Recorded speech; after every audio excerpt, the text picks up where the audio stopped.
Jeshi la Polisi Tanzania lingependa kuwajulisha kuwa hadi mchana huu wa tarehe 9 mwezi wa 12 2025 hali ya usalama wa nchi ni shwari. Vyombo vya ulinzi na usalama vinaendelea kuimarisha usalama nchini sambamba na kulinda maisha ya watu na mali zao.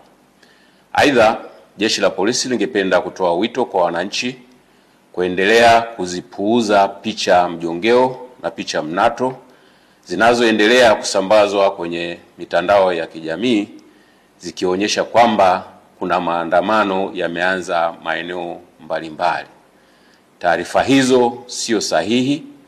Wanatumia picha mjongeo na picha mnato za matukio ya nyuma kama vile ya tarehe 29, tarehe 30 na tarehe 31 mwezi wa 10 2025.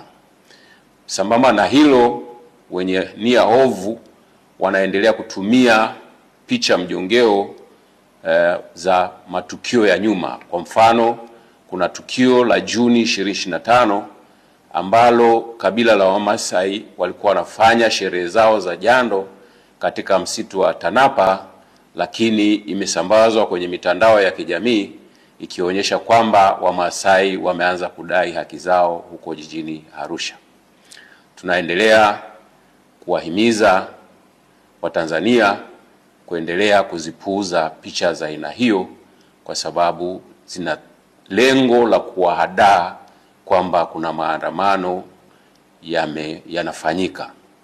Ikumbukwe kwamba maandamano hayo ambayo yalikuwa yanapewa jina la maandamano ya amani yasiyo na kikomo yalipigwa marufuku toka tarehe 5 mwezi wa 12 2025 kwa sababu hayajakidhi matakwa ya kisheria ikiwepo sheria mama, yani Katiba ya Jamhuri ya Muungano wa Tanzania ya mwaka 1977 na sheria ya polisi na polisi wasaidizi sura 322. Aidha, tunatoa wito kwa wananchi waendelee kufuata sheria kwa ajili ya usalama wetu sote.